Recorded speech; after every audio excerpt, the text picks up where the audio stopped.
என்பது அனுபவமே தவிர செல்வம் அல்ல, மறந்து போகாதீர்கள். பல பேர் செல்வம்தான் வாழ்க்கை என்று நினைத்துக் கொண்டிருக்கிறார்கள். செல்வம்தான் வாழ்க்கையாக இருந்தால் செல்வர்கள் எல்லோரும் சந்தோஷமாக வல்லவா இருக்க வேண்டும். கோயில்களிலே போய் பாருங்கள், ஏழைகள் விட செல்வர்கள் தான் ஆலயத்திலே முன்வரிசையில் நிற்க விரும்புகிறார்கள். என்ன காரணம்?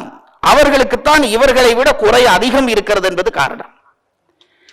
செல்வம் நிறைவு தந்திருக்குமாய் இருந்தால், நான் சொல்வது உண்டு, செல்வம் நிறைவு தந்திருக்குமாய் இருந்தால் ஒரு செல்வர்களும் கோயிலுக்கு போக தேவையில்லையே.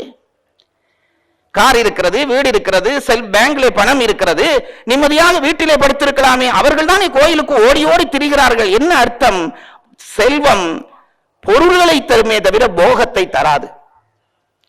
போகம் தருகிற வாழ்க்கை நெறியை எந்த இனம் காட்டியதோ அந்த இனம்தான் உயர்ந்த இனம். அப்படிப்பட்ட ஒரு தமிழினத்தில் பிறந்தவர்கள் என்பதற்காகவே நாம் தலை நிமிர்ந்து நிற்கலாம். ஆனால் அந்த பெருமதி நமக்கு தெரியவில்லை. ஒரு ஊரிலே ஒரு பிச்சைக்காரன் இருந்தானாம். ஒரு ஆலமரத்துக்கு கீழே இருந்து பிச்சை எடுப்பானாம். பெரியவர்கள் சொல்லுகிற கதை.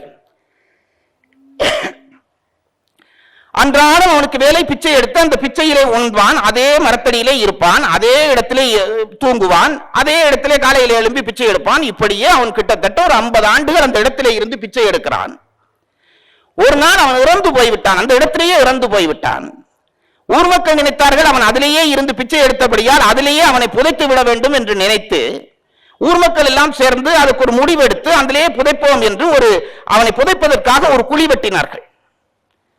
ஓர் அடி குழி வெட்டின உடனே நங் என்று ஒரு சத்தம் கேட்டது. என்னவென்று திறந்து பார்த்தால் அதுக்குள்ளே ஒரு வெண்கல பானை. அந்த பானையை எடுத்து பார்த்தால் வைரூரியங்கள் அதற்குள்ளே இருந்தது. பாருங்கள், 50 ஆண்டுகள் அந்த செல்வத்தின் மேல் இருந்து அவன் பிச்சை எடுத்திருக்கிறான். இதை நினைக்கிற பொழுது நமக்கு எவ்வளவு இரக்கமாக உண்டாகிறது. அப்படி இரக்கம் உண்டாகிறது உண்மை என்றால் அந்த இரக்கம் நாம் நம்மேல் பட வேண்டிய இரக்கமே தவிர வேறு இரக்கம் அல்ல. அந்த பிச்சைக்காரன் வேறு யாரும் அல்ல, தமிழர்களாகிய நாங்கள் தான்.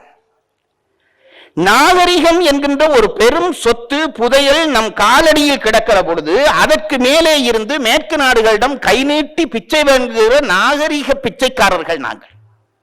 நம் வாழ்வே எது இல்லை, எந்த உயர்ந்த பண்பாட்டை நம் வாழ்வு பதிவு செய்யவில்லை என்று நான் நினைத்து பார்க்கிறேன்.